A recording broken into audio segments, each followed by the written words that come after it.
అసలు నా లైఫ్లో అలాంటి కొట్టుడే చూడలేదు. ఒక శివమణి జాస్ కొట్టినట్టు, జాకీర్ హుస్సేన్ తబలా కొట్టినట్టు, శంకర్ సినిమాకి ఏఆర్ రెహమాన్ వాయించినట్టు ఏం కొట్టుడయ్యా అది. ఒక టైంలో అసలు ఆడేది మన హైదరాబాద్ టీమేనా అనే డౌట్ వచ్చింది.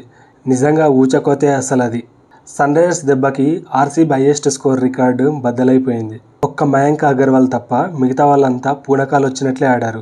ఎస్ఆర్ఎస్ తరపున ఫస్ట్ మ్యాచ్ ఆడిన ట్రైవిస్ హెడ్ దుమ్ము రేపాడు. ఇక అభిషేక్ శర్మ ఐపీఎల్లో ఎస్ఆర్ఎస్ తరపున ఫాస్టెస్ట్ హాఫ్ సెంచరీ రికార్డ్ని క్రియేట్ చేశాడు. మార్క్రమ్ కూడా ఇరగదీశాడు. ఇక క్లాసెన్ అయితే విధ్వంసమే సృష్టించాడు లాస్ట్లో. అంటే నాటుకో చెప్పాలంటే కుక్కర్ కొట్టాడు సార్. 277 రన్స్ చేసి ఐపీఎల్లో హైయెస్ట్ స్కోర్ రికార్డును తన ఖాతాలో వేసుకుంది హైదరాబాద్ టీం.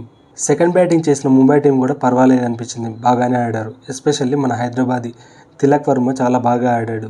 మొత్తానికి హోమ్ గ్రౌండ్లో హైదరాబాద్ ఫస్ట్ మ్యాచ్ విన్ అయింది. హైదరాబాద్ ముంబై మ్యాచ్ మీకు ఎలా అనిపించిందో కామెంట్